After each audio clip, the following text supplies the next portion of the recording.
The Serpent Rogue takes place in a medieval world in which terrible corruption has set in and threatens to destroy it all. A mysterious group of beings, known as the Wardens, are dispatched to make things right while helping humans with their requests. You happen to be the latest Warden sent down to stop the corruption and save this world, mainly through the use of your alchemical skills. Those potions you're so good at crafting at are worth far more than any sword and axe.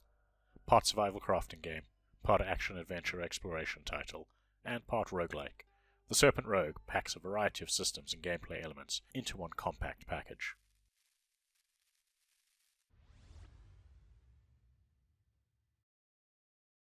Now, Sengai Games have opted for a no hand-holding approach to the Serpent Rogue. Apart from some small explanations on how certain things work, there's no actual tutorial to get you used to the gameplay loop or any in-depth explanations for the mechanics. What exactly potions do? How do you recruit help? Or, most importantly, how do you cleanse an area? All these concepts are left for you to decipher as you play. This approach makes the game both harder and tedious than it should be at times, but it also allows you to play at your own pace, and mostly in your own way.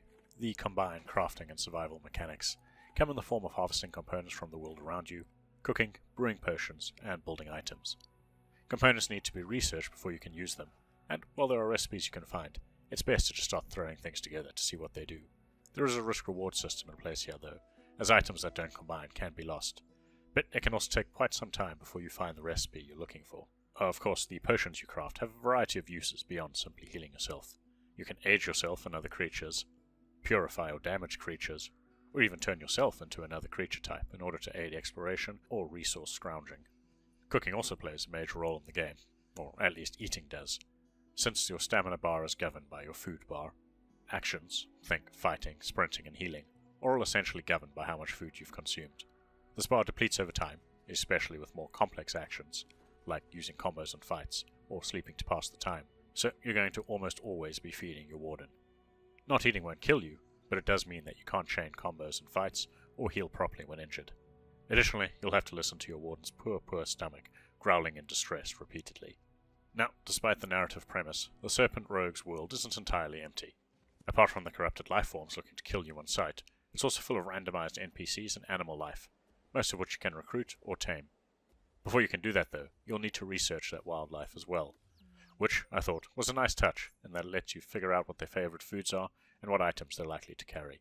Humans tend to be much easier to recruit because money talks, even at the end of the world. Be warned though, while your pets and followers can join you in combat, they have a nasty habit of dying easily. Talking of that combat, it's simplistic and definitely one of the game's weak points. You can lock onto enemies, but you can't dodge or strafe around them. You can block, but it can be broken easily, which staggers you and gives your opponent even more time to damage you. As a result, the easiest way to fight, I found, was to equip a long-range weapon, attack, run back, and repeat until whatever you're aiming at is dead. It's an awkward system at best, even when you take into account you should be using your potions in the fights for their various properties. Death is followed by a quick respawn at your camp, and here the roguelike elements come into play. You'll find that you've dropped everything you were carrying, and if you don't recover your items before you die again, they're gone forever. Now, the wonky combat I could deal with, but where the game suffers is in its randomization mechanic that can have a dire impact on pacing. Certain resources are always in the same place, usually those for boosting your health or damage potions, but other resources and their placement are randomized. You can either be very lucky and pick up those 6 raw fish you need in a couple minutes, or you can be waiting for hours to find even one. Naturally, resources that really affect how fast or slow you progress tend to be scarcer. For instance, in 6 hours of playtime, I encountered butterflies only once, even though they're an important part of the Vivify potion, aka the Resurrection potion. Talking of resources, money, which you need to hire followers, is also in short supply. The most effective way to rack up that cash is through selling potions, or just straight up stealing it from random NPCs. Initially, the price on potions starts off great, but it drops very quickly to the point you're only being paid 1 coin per potion, whereas most NPCs carry about 5 or 6 coins on them.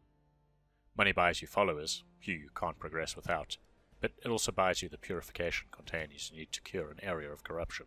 At 100 coins for a container, they aren't cheap, nor is the hired help. Now, these purification containers can also be broken down to purification potions, which you can't make. So, if you want to be prepared to purify the world, you're going to be spending a lot of time grinding for cash. Further complicating both the resource and money issue is that corrupted areas are on a timer. A corruption storm sweeps in every couple of minutes and wipes the area, resetting everything. With that randomization in play, it means you can either get lucky, or you have to wait again for another reset to see if you can get what you need. Because of these systems, I spent far too much time running around like a headless chicken waiting for my luck to improve. This I find to be the game's most frustrating problem, even more so than the lack of hand-holding, because you can always figure out what you need to do through trial and error, whereas when it comes to gathering resources, it's just a matter of grinding and praying. At least the world looked pretty good while I was trudging about. The Serpent Rogue is a gorgeous looking game. The game sports stylized visuals replete with mostly flat-shaded textures and black outlines that give the game a look somewhere between a cartoon and a graphic novel. The game also sports a truly stunning soundtrack, full of melancholic tunes and atmosphere-inducing benders. The game's gothic sensibilities and atmosphere are excellent. Getting all my thoughts together, even with its frustrating and tedious moments, the Serpent Rogue manages to be an enthralling and encompassing adventure that drew me into the world, the more I understood its mechanics. Eventually, I adjusted to the game's languid pace, and enjoyed the atmosphere as I continued to explore, with a growing desire to cleanse this world's heart of its corruption.